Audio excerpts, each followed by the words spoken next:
ठंड में ना नहाने वाला ससुराल। गुस्से में लाल पीली पूजा पूनम बाल्टी भरकर ठंडा पानी डाइनिंग टेबल पर बैठे ससुराल वालों पर डाल देती हैं। ये रहा सुबह का गर्मा गर्म नाश्ता। ठंडे पानी में भीगे ससुराल वाले गुस्से में भड़क जाते हैं। दया दया दया दया, शरीर से आत्मा ही निकाल डाला, मेरी तो हड्डी पसली जम गई। अरे ओ पोता बहू, तुम दोनों अकल से पैदल हो क्या मार डाला। भैंस की आंख, मेरी तो कुल्फी जम गई। अरे ओ कल की पैदल भाभीियों, यह क्या तमाशा था। पानी में भीगे ससुराल वाले भीगी बिल्ली की तरह थरथर कांप उठते हैं। पर दोनों बहुओं के इस तरह से पेश आने के पीछे की क्या वजह है, जो एक नाश्ता मांगने पर उन्होंने इतनी ठंड में सबको नहला डाला। तो चलिए देखते हैं। जहां दहिया परिवार में खुशी का माहौल छाया हुआ है, पूनम पूजा दरवाजे पर दुल्हन के जोड़े में खड़ी हैं। शॉल लपेटे हुए सुगंधा देवी स्वागत करती हैं। हाय, चलो बहुओं, दोनों देवरानी जेठानी गृह प्रवेश करो। तभी कैमरामैन कहता है, अरे माता जी, थोड़ी देर के लिए आप अपना शॉल हटा लीजिए, और आप सब लोग भी। फैमिली पिक्चर लेनी थी, स्वेटर के साथ फोटो अच्छी नहीं आएगी। कैमरामैन की बात पर ददिया सास दांत किटकिटाते हुए कहती हैं, अरे ओ कैमरे वाले बाबू, ऐसे ही फोटो खींच ले, इतना भी क्या फैशनदारी करना। ये हमारे ससुराल वाले ऐसे चंबल के डाकू बनाकर फोटो खिंचवाएंगे तो हमारे शादी के एल्बम का कचरा हो जाएगा। वही तो पूजा, मुझे तो ऐसा लग रहा है पूरी दुनिया की ठंड हमारे ससुराल वालों के अंदर घुस गई है। हम इतनी सर्दी में भी सिर्फ लहंगे में खड़ी हैं, फिर भी ठंड नहीं लग रही। पूजा पूनम आपस में खुसुर फुसुर करती हैं और कैमरामैन पोज बताता है। चलिए सब लोग जरा खुलकर स्माइल कीजिए, फोटो अच्छी आएगी। कैमरामैन के कहने पर कोमल रेशमा एटीट्यूड झाड़ते हुए दांत दिखाकर पोज देती हैं। भैया, हमारी अच्छी अच्छी फोटोज निकालना, हम बस पोज दे रहे हैं। चीज।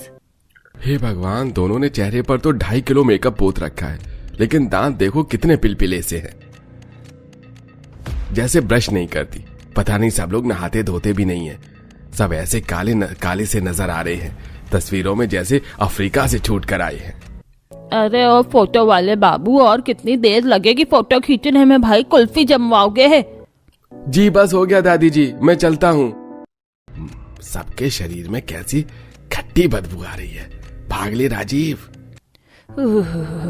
आज की ठंड ने तो बाकी दिनों के भी रिकॉर्ड तोड़ डाले हैं। मेरे तो हाथ पैर बर्फ जितने ठंडे हो रहे हैं। चलो सब लोग जाकर आराम कर लो। अखिल, पूरब, अपनी अपनी पत्नी को कमरे में ले जाओ।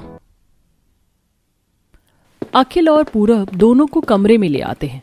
अखिल रोमांटिक होकर पूजा के पास आता है।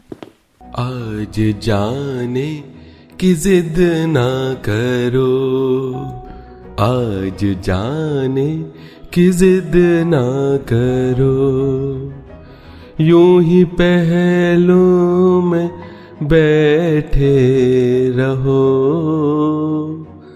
आज जाने की जिद ना करो।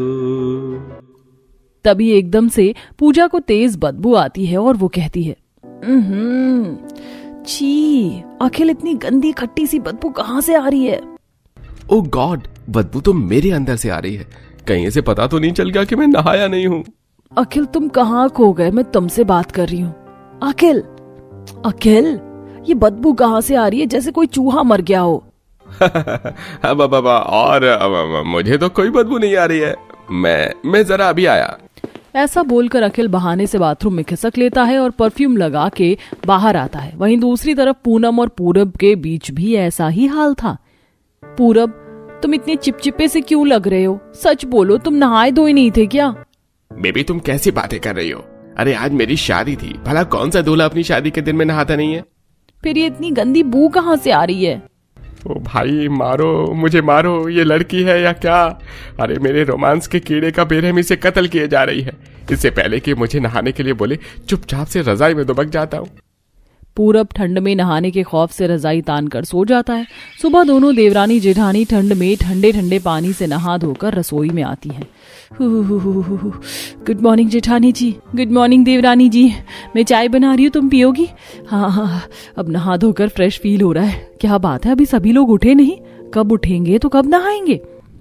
नहा लेंगे। चलो फिलहाल हम दोनों खाने की तैयारी कर लेते हैं। कितना सुहावना ठंड का मौसम है। मटर पनीर, शाही पनीर, पूरी, पुलाव बना लेते हैं।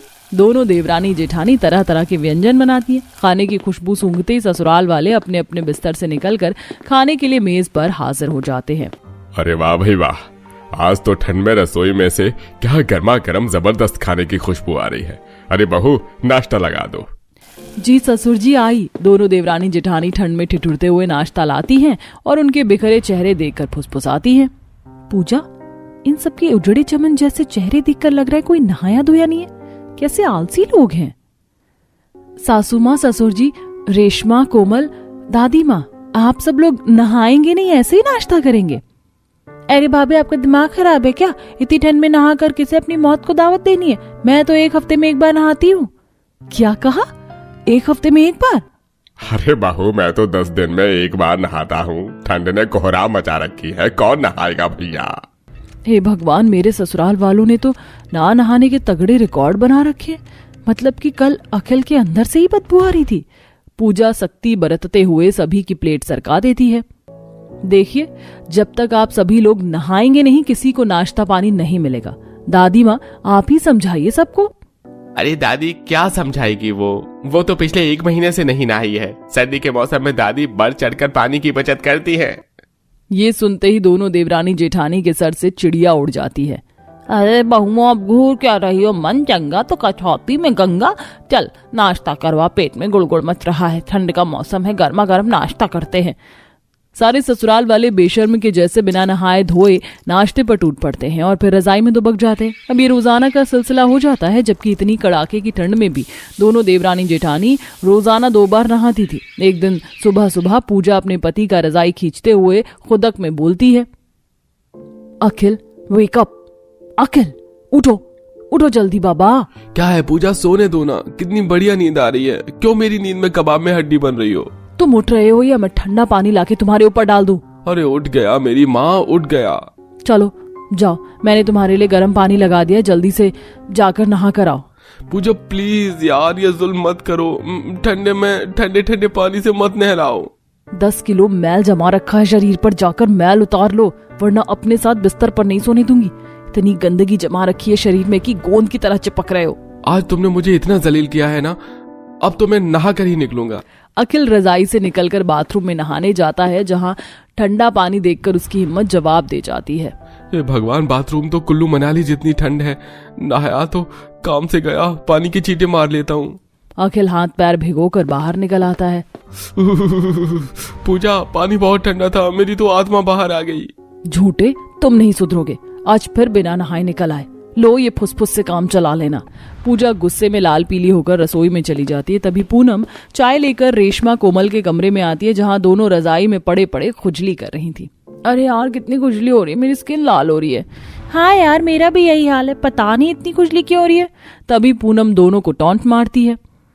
ये तुम दोनों की ठंड में ना नहाने का नतीजा है। अब तो नहा कर खुद पर एहसान कर लो। अरे नहीं भाभी, बाहर स्नोफॉल हो रहा है, इतनी ठंड देखकर हमारे दांत बज रहे हैं और आप नहाने की बात कर रही हो। हम ठीक हैं। इस तरह ठंड को देखकर दोनों नंद भीगी बिल्ली की तरह बिस्तर में पड़े पड़े नाश्ता करती हैं। ससुराल वाले एक ही कपड़े कई कई दिन तक पहने रह जाते हैं, जिससे अंत में दोनों बहुओं का पारा चढ़ जाता है। जेठानी जी, हमारे ससुराल वाले तो निहायती बेशर्म किस्म के हैं।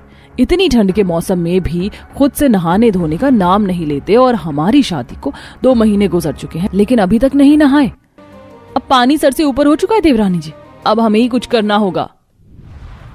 दोनों गुस्से में बाल्टी में ठंडा पानी भरकर ससुराल वालों पर डाल देती हैं, जिससे सब थर थर कांप उठते हैं और भड़क जाते हैं। अंत में क्या होगा दोनों देवरानी जेठानी के इस बर्ताव का अंजाम, आइए देखते हैं। जवाब दो बहू रानी, चुप क्यों खड़ी हो? ये बर्फ जैसे पानी हम पर डालकर तुम क्या साबित करना चाहती हो? बताती हूँ माँ जी। डॉक्टर साहब अंदर आ जाइए। तभी ससुराल वालों के फैमिली डॉक्टर अंदर आकर बताते हैं। सुगंधा जी, जैसा कि मैंने आप सभी को पहले ही बताया था कि आप लोगों को नहाने धोने साफ सुथरा रहने की जरूरत थी। आपकी दोनों बेटियों को न नहाने के कारण रियर फंगस इन्फेक्शन हो गया है और एक एक करके आप सभी इस बीमारी का शिकार हो सकते हैं।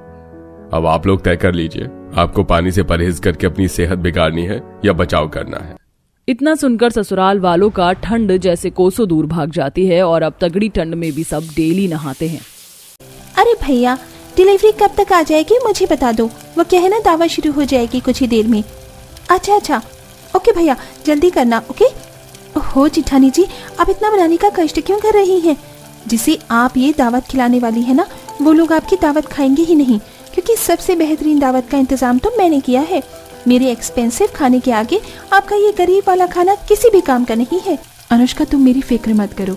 अगर तुम तैयारी कर रही हो तो मुझे अपनी तैयारी करने दो। मुझे भी अपनी तरफ से उन्हें दावत देनी है। एक ही घर में रहकर 2 जगह दावत देने का कोई मतलब नहीं है। फिर भी मार लीजिए आप अपने हाथ पैर, खाना तो वो मेरी दावत का ही चखेंगे। अच्छा है, मैंने ऑर्डर कर लिया।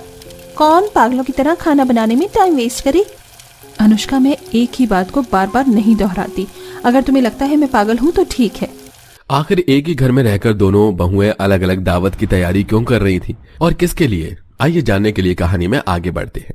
जहां बड़ी बहू सुमन संजीव से शादी कर कुछ साल पहले आई थी और अब 1 महीने पहले अमीर देवरानी अनुष्का राजेश से शादी कर रही होती है, लेकिन दोनों को एक ही कमरे में रहने में बहुत प्रॉब्लम होती है। दरअसल उनका ससुराल ही एक कमरे का था, जिसमें पहले से ही सास ससुर भी रहते थे और दोनों बहू एक दिन खाना बना रही होती है तो अमीर देवरानी को जोर जोर से खांसी आने लगती है। अरे जेठानी जी, मारना चाहती हो क्या? ये क्या छौंक रही हो? पूरे कमरे में धुआं कर दिया। अरे दाल में तड़का लगा रही हूँ, धुआं तो होगा ही, कमरा भी इतना छोटा है ना। तुम खिड़की खोल दो ना अपनी तरफ की। मैं क्यों खोल दूं? ताकि मिट्टी और चिड़िया कबूतर यहाँ पर आकर मेरा बिस्तर खराब कर दें। एक तो इस छोटे कमरे से बहुत दुखी हूँ, उसी में मम्मी जी, पापा जी और आप जेठ जी रहते हैं। ये नहीं कि घर को बनवा लें। बनाना होता तो कब का बन जाता, लेकिन हमें इसी एक ही कमरे में रहकर एडजस्ट करना होगा। खांसते खांसते अनुष्का कमरे से बाहर चली जाती है। जब कमरे से धुआं निकल जाता है तो वो अंदर आ जाती है। अरे बहू, क्या बना रही हो? पापा जी, मैंने दाल चावल बनाए हैं। ठीक है, लेकिन मेरा बिस्तर कहाँ गया? मुझे लेटना है कुछ देर। वो पापा जी, खाना बनाने के लिए जगह कम पड़ रही थी, सब्जी भी काट रही थी, फिर तेल की छींटे लग जाती, इसलिए मैंने बिस्तर उठा दिया था। अरे बहू, अब खाना बन गया होगा ना, खाना खा लेते हैं, फिर आराम से लेट जाएंगे। मैं बिस्तर लगा देती हूँ, तू खाना ले आ। छोटी बहू, तू खाना खाएगी या नहीं? नहीं माँ जी, आपको पता है ना, मैं रोज ऑर्डर करके ही खाना खाती हूँ। बहू, मैं जानती हूँ तू एक अमीर बाप की बेटी है, लेकिन बाहर का रोज रोज खाना ठीक नहीं है। माँ जी, मेरी फिक्र मत कीजिए, मैं बाहर से ऑर्डर करके ही खाऊंगी, लेकिन जेठानी जी के हाथ का तेल वाला और देसी खाना तो खाने से रही। इतना कहकर अनुष्का अपने बेड पर बैठ जाती है। शादी के बाद उसने अपनी तरफ की दीवार पर प्लास्टिक पेंट करवाया था और वो जमीन पर न सोकर बेड पर सोया करती थी। बाकी के दोनों सास ससुर और जेठ जेठानी जमीन पर सोया करते थे, इसलिए वो अपने बिस्तर हटा दिया करते थे। कुछ देर बाद खाना खाकर बहू सास ससुर का बिस्तर लगा देती है, जहां वो आराम करते हैं। रात को दोनों के पति भी आ जाते हैं और खाना खाकर वो भी सो जाते हैं। रात को पूरे परिवार को एक कमरे में सोने में काफी कठिनाई का सामना करना पड़ता था। अरे बहू, मेरा तू अपना पलंग थोड़ा खिसका ले। हाँ अनुष्का बहू, क्योंकि दूसरी तरफ बड़ी बहू और संजीव भी सो रहे हैं, हमारे पास जगह नहीं है। देख रहे हो राजीव, हम जमीन पर ना सोए, इन लोगों को जगह मिल जाए, इसलिए हमने बेड लगाया था, लेकिन अब भी हमें ही एडजस्ट करना पड़ रहा है। अरे पापा, यहाँ पर सच में जगह नहीं है, अब हम कहाँ जाए? मैं बोल रहा हूँ आप कमरा बनवा लो। तेरे पापा पर तो पैसे नहीं है, तू ही बेटा इस घर को बनवा दे। 1 मिनट माँ जी, ये क्यों पैसे खर्च करेंगे? जेठ जी भी तो पैसे लगाएंगे इस घर में, पर वो तो कमाते ही नहीं है। तभी माता पिता का मुंह बंद हो जाता है और वो सब लोग चुपचाप सो जाते हैं। ऐसे ही एक एक रात उनको एडजस्ट करके सोना पड़ता था। अगर खाना बनाते वक्त तेल की छींट छोटी बहू की दीवार पर आ जाती थी, तब भी वो लड़ लिया करती थी और हमेशा अपने अमीर मायके की धौंस जमाती थी। गरीबी की वजह से सुमन अक्सर खराब जड़ वाली चीजों को मिट्टी में दबा देती थी, जिससे पालक, आलू, प्याज, धनिया उग जाया करता था। और मिला, तुम्हें पता है हमने आखिरी अपनी शादी की सालगिरह कब मनाई थी और हमें कितने साल हो गए?